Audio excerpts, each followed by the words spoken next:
to the uniform crew members. First, by demonstrating how they operate. Honestly, I always tell people, I'm like, I know that I have a lot of families and young children, and that's always a wonderful thing, but we do need to have some extra caution.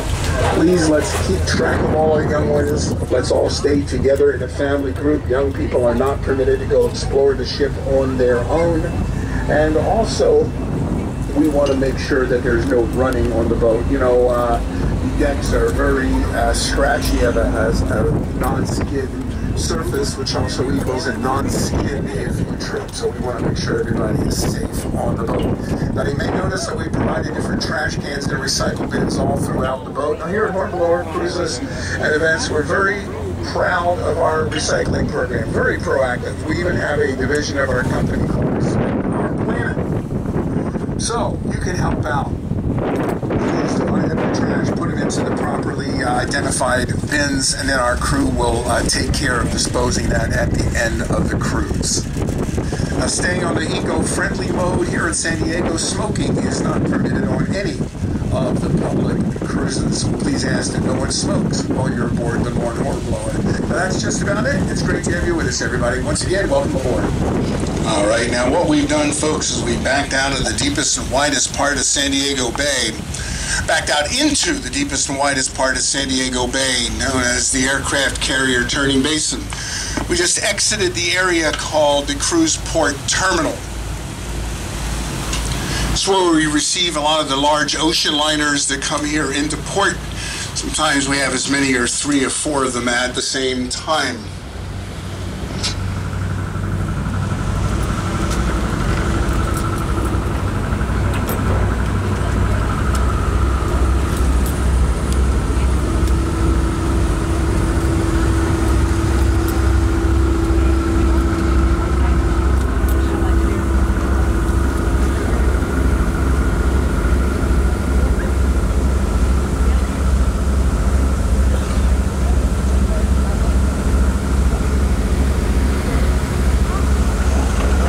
We're coming up on the Maritime Museum area, and over here you see a lot of different ships that are in port here, and beautiful ships on display. The large sailing ship, the black ship with the red line down there at the bottom, is a beautiful Star of India, built in 1863 in the United Kingdom at the Ramsey Docks, the Isle of Man. It has done 21 circumnavigations of the globe. And she still goes out on a regular basis. Now behind her is a movie star. The Surprise, that's the black boat with the gold waistband on her. That was in the movie Master and Commander, Far Side of the World with Russell Crowe. Also, several of the Pirates of the Caribbean movies. The submarine B-39, the Cobra, is a boat that is just about going to be a big movie star in itself. It is a Phantom boat. There's a new movie coming out right now called Phantom. They filmed that here last year with Ed Harris and David Duchovny. And that was a Russian spy boat from the 70s to the early 90s, and hung out behind our U.S. fleet, and then reported back to Moscow what we were doing. All of those vessels are available to go and walk around. The ferry boat, there's another U.S. submarine on the other side of there, and the ferry boat, the Berkeley, is there as well. A little mooring field here to my right side. The mooring field, you have a boat over there, you pay $130 a month to have your boat there, and that's great for San Diego real estate. And you just have to row to shore.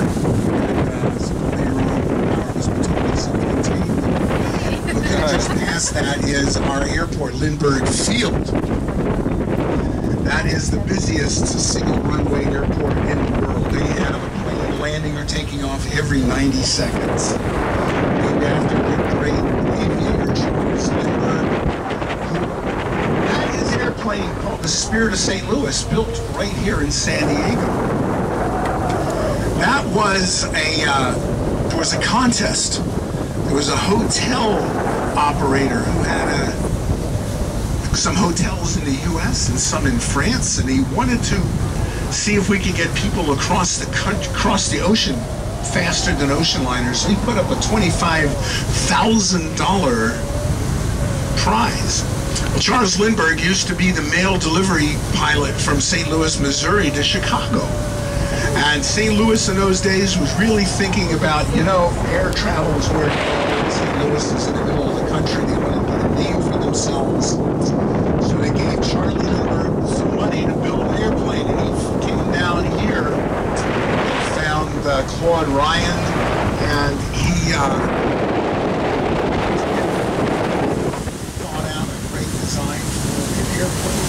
His first flight was right here across this bay over to North Island, which was an air base. Fueled up, went up to St. Louis, said goodbye to everybody up there, off to New York, and then went transcontinental all the way across the United States, and then across the Atlantic Ocean to Paris. All started right here in San Diego. Now this bay was founded by the Indiana Indians that have been occupying this for thousands of years. Native American Indian tribe is still here to this day. But in 1542, we had the first Europeans come into this area. And in 1542, Juan Rodriguez Cabrillo, he was the navigator from the Cortez expedition. Cortez was exploring Mexico, chasing down gold, silver, senoritas, margaritas, and they wanted to navigate northbound, so they sent Cabrillo north ahead of the main contingent and took that bound. And he came in here to this bay on September the 28th, 1542, from a very, very well protected harbor. Primarily well protected because of this body of land right off the bow of us. And that is Point Loma, a 6-mile-long peninsula that very effectively divides San Diego Bay from the Pacific Ocean.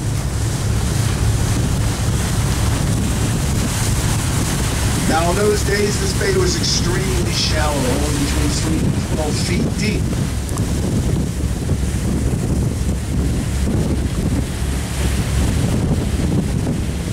Cabrillo couldn't even get into this main part of the bay. He actually beached his boat out at an area called Ballast Point. I'm going to take you out there in just a couple of minutes. This area was very, very shallow. What you see today is a bay that's been dredged out many, many times to give it the deep water depth that we have. Now, what do we do with all that dredging from the bottom of this bay? Well, look to your right-hand side. That's Harbor Island. That is built totally out of the dredge spoils of this bay. What they did is they put a big rock donut, I guess, big circle of rocks in the middle of the sand from this bay. We also did a lot of landfill over at an area called Shelter Island. Also did some landfill at North Island Naval Air Station as well.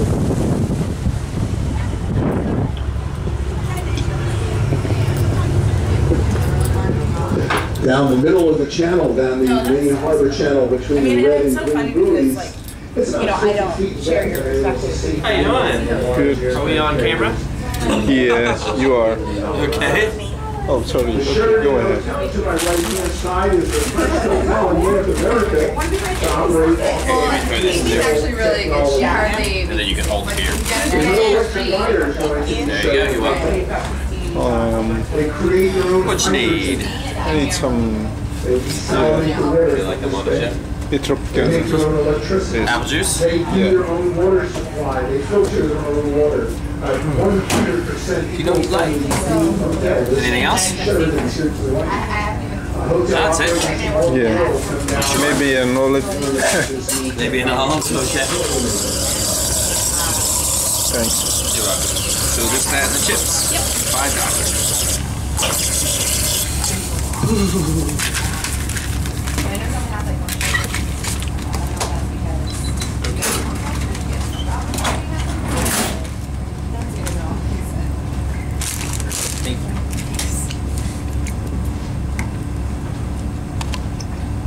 You can leave it open.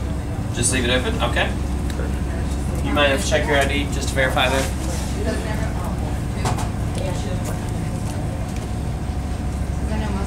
Or I think you have to pull it Oh.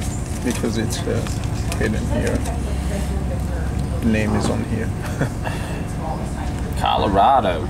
Yeah. Okay. There you go, brother man. Enjoy. Let me know when you want some. We're hanging out right now turn to the south towards the entrance of the bay. San Diego Bay is very boater friendly. We have had a lot of America's Cup yacht races in 1988, 92, and 95. We had teams from all over the world came here to San Diego to vie for that very prestigious trophy. Teams from Australia, New Zealand, Russia, Sweden, Spain, France, Italy, just to name some of them. Many teams in the U.S. But San Diego not called and Dennis Conner were the holder of that trophy. Every single time that we asked for volunteers. It finally left San Diego in 1995 when we had a very fast boat called Black Magic with a team from New Zealand came up here, and they swept right through the series and took that trophy down to New Zealand, and we had to all go chase the trophy down there. But I'll tell you, I love New Zealand. What a great spot that was. America's Cup harbors up off the bow of the ship to the starboard side. Now that's where we had many of our yachting syndicates were based in there. Took over a lot of the boat yards and had all the syndicates in there. Many of them were here, and a couple of them over in the Mission Bay area, but the majority of them were right in here in this basin. Tom Ham's Lighthouse, a restaurant off to my right-hand side. And they just done a several $1 million refurbishment. They do have a navigational key all the time. Lighthouse. Against Mariners, that is still an official lighthouse on all the navigational charts. It's used by all the large vessels that come into San Diego Bay as a landmark and a turning point in the basin.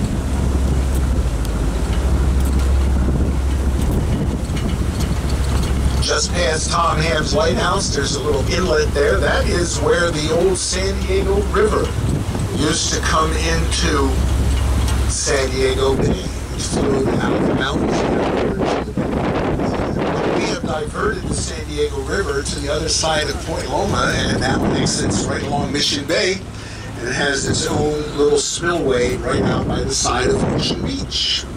This bay used to be fed from the San Diego River here to the right and the Tijuana River to the south. Both of these rivers have been diverted. Now all the water that we have here on this bay comes in from the ocean. The tide changes here. We have a maximum tide.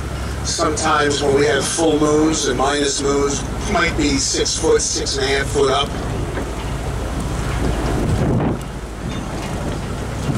And now we're coming up to Shelter Island. Shelter Island is a man-made peninsula. Once upon a time, this was just a small sandbar. And our military, when they were starting to expand over here in San Diego, was using this sandbar to provide places for their ordnance.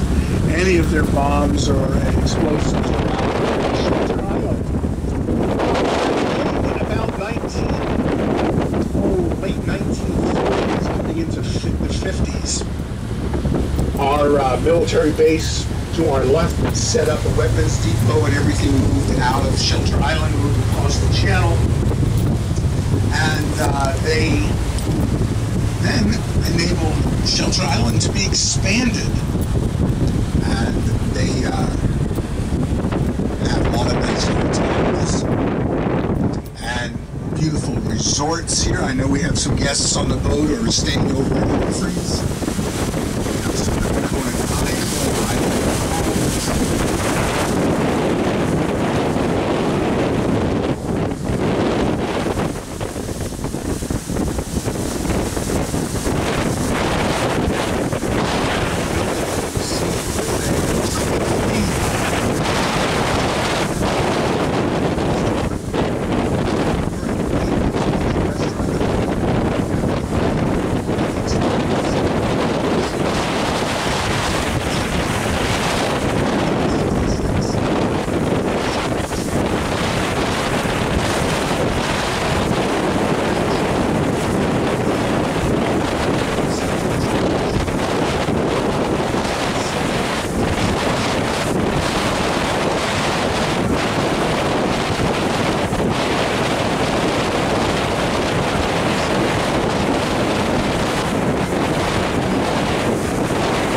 you ever saw the movie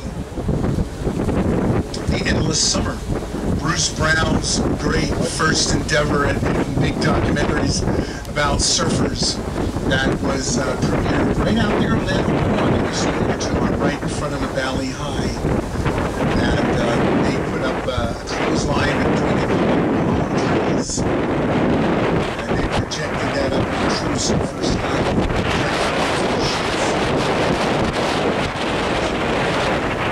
Famous boaters.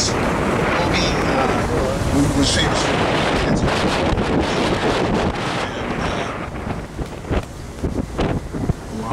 famous surfers and boating people right here back in those days. It really established Southern California as a surfing capital.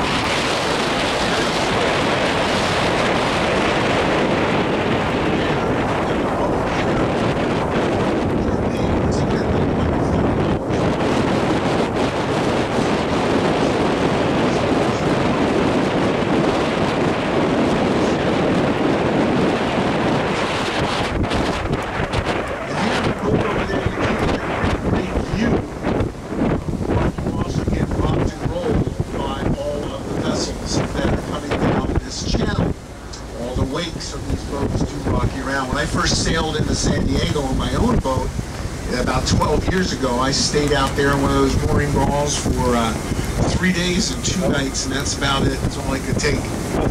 And I had to go give up and pay big bucks and go into a marina on the other side of that stone wall.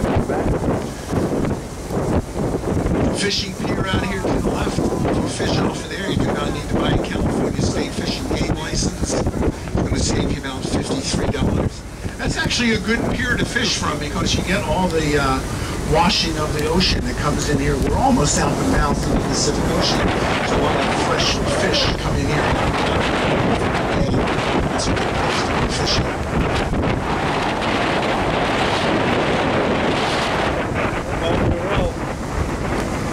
And this will be the end of Shelter Island. The last resort at the end of Shelter Island is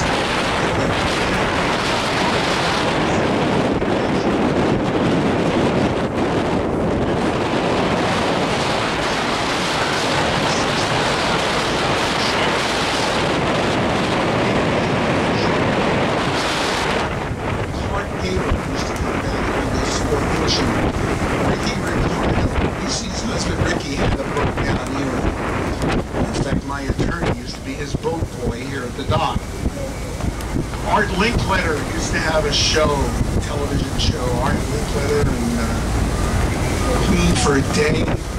Art Linkletter had boats here. A lot of people, George Hamilton, Jerry Lewis. That's the end of the show.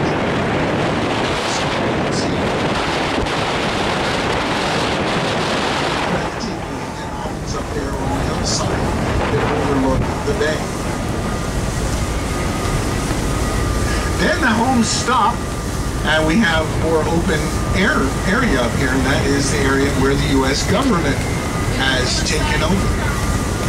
We have Fort Rosecrans with the submarine base out here. We have Point Loma Lighthouse. To my starboard side, you'll see a couple of blue boats. Blue hull boats, those are research boats. Part of the Scripps Institute. North of us, up in La Jolla, they go out and do a lot of exploration, global exploration, looking at the ecology of the world. I have some friends of mine connected with them who are up in the Arctic right now and they're measuring of global warming that they're finding. Now the area to my right, we're seeing a lot of open docks, and they look like docks, but not a lot of boats. There's little rubber boats. That is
was preceding our Navy coming into San Diego. We had to have fuel for it. So that would appear to set up there. Top there. These craters come from big mountains of coal that used to be up on top. They would send these all throughout the years. Our technology changed from steam and coal-powered ships to diesel, and now most of our ships run off of marine diesel or jet engines, marine jet engines. Now I'm going to take you to an area where we're going to see California sea lions. California sea lions very often being seals. At a distance they could be confused as seals, but I'll tell you the difference.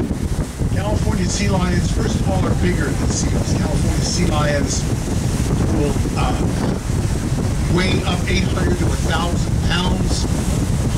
Sea lions about half of that size. California sea lions also have nice big flippers on their front and hind quarters.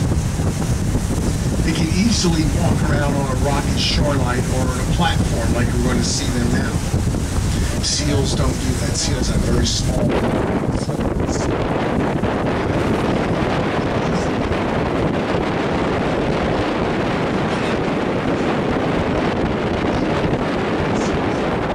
Float in with the tide at maybe Lahia, just as us. We have a lot of beaches up there, and the seals come ashore there. Now you're going to notice these sea lions are playing with each other. They love to do that. They like to play king of the dock. This is my dock. No, it's my dock. No, it's my dock. They're very territorial in their behavior. That's the experience you see. Yeah, they're groups, family units known as a pride of sea lions. There'll be a big daddy in there, big male sea lion. He'll have a harem of lady friends here with him. And then all the little pups hang out. Now the males sit up there, they're very proud. Here's Big Bubba over here right next to number 7. Bubba's been here for a few years. All the beautiful birds are trying to get some fish as well. These are big wooden containers that contain fish that are used for the commercial fishing.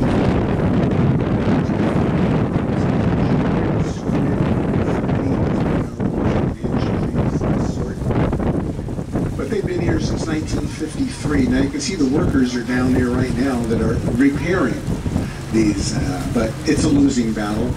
The fish escape becomes a little afternoon delight for the sea lions and also the birds that you see along here. The blackbirds are double-crested cormorants. That's a bird that can dive down into the water about 65 feet or more. Brings up fish in its beak. Somebody asked a good question. There are very light-colored sea lions and really dark, shiny-colored sea lions. What's up with that? Here's the deal. Light-colored ones are dry. It's just quite that simple. These sea lions are born out off the coast of California, out on the Los Coronados Islands. That's 13.5 miles off the coast. Born out there. This is actually birthing season. We're seeing a lot of new pups.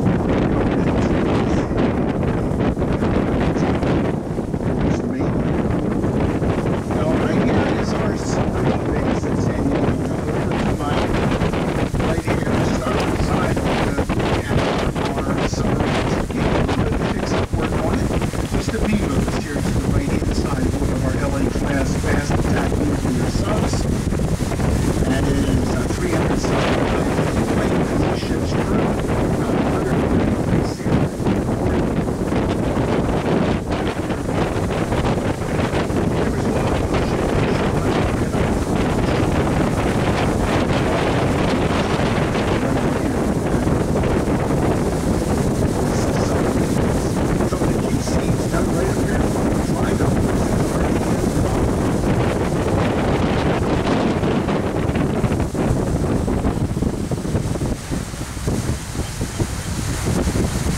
And this is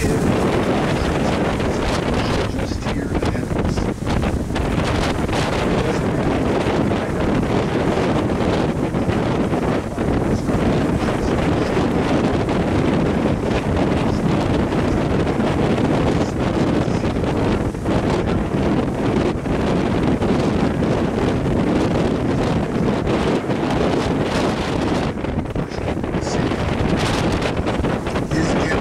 just too big, too heavy to get into the shallower waters of San Diego Bay. So it came right over here. They went into the bay with boats, rowed in there to see that dredged down. Looking out to the distance, first of all, here's the tip of Point Loma. That's the southwestern tip of continental United States. Towards the left, you'll see the rolling hills of Tijuana, Mexico down there. And the 9 miles. We're going to make a very tight turn here, and we're going to head down into San Diego Bay. This is the only entrance and exit to San Diego Bay to the ocean.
أمريكا كلها متاع واحد، متاع البحرية.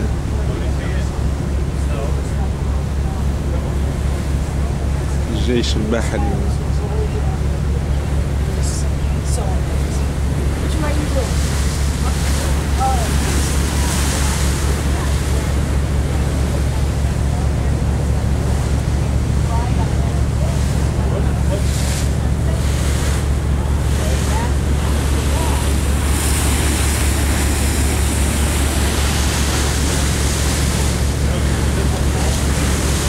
راجعين تو عملنا دورة، راجعين مش نمشوا الجهة أخرى.